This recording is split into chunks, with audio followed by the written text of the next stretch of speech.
before he became the smiling face on a bucket of chicken, before his recipe circled the globe.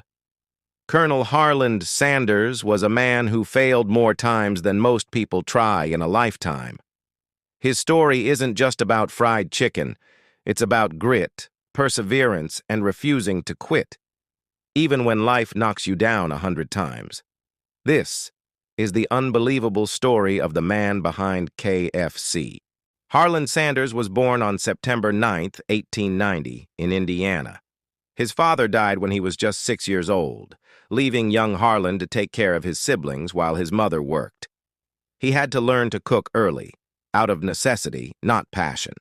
By the time he was a teenager, he had already worked as a farmhand, a streetcar conductor, a railroad fireman, a soldier, a lawyer, and even an insurance salesman. But with every job came failure, firings, and setbacks. Harland Sanders was not a success, not yet. In the 1930s, Sanders opened a small service station in Corbin, Kentucky. He didn't have much, a gas pump, a few tables, and a tiny kitchen, but he could cook, especially his Southern-style fried chicken. Travelers stopping for gas were soon stopping for his cooking. His reputation grew, and Sanders opened a proper restaurant and motel across the street. He was finally finding success, until disaster struck again. When the government built a new interstate highway, traffic was rerouted. Business dried up. Harland Sanders, now in his 60s, lost almost everything.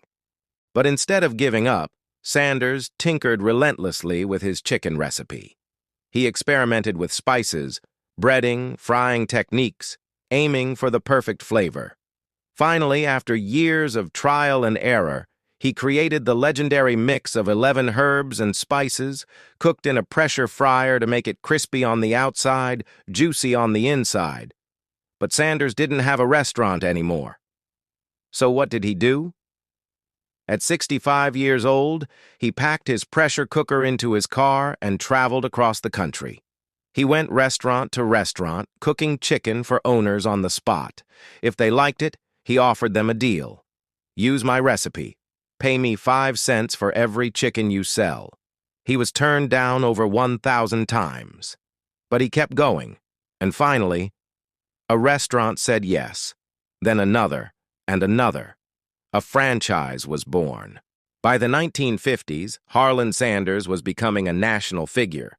The white suit, the black string tie, the friendly Southern charm. He was no longer just a cook. He became a brand.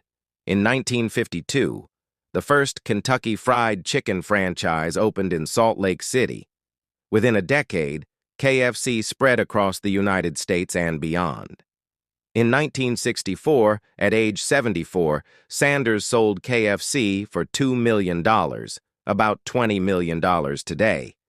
But he didn't retire. He traveled the world as the company's spokesperson, tasting chicken, talking to customers, and becoming a global icon. Colonel Sanders died in 1980 at the age of 90. Today, KFC is one of the largest restaurant chains on earth, over 25,000 locations in more than 145 countries. But his real legacy isn't just a recipe, it's a message. You are never too old to dream. Never too old to begin again. Never too old to succeed. Harland Sanders was rejected 1,000 times. And yet he changed the world with nothing but a pressure cooker, a secret recipe, and unbelievable determination. This is Colonel Sanders, a reminder that success isn't about luck. It's about refusing to give up.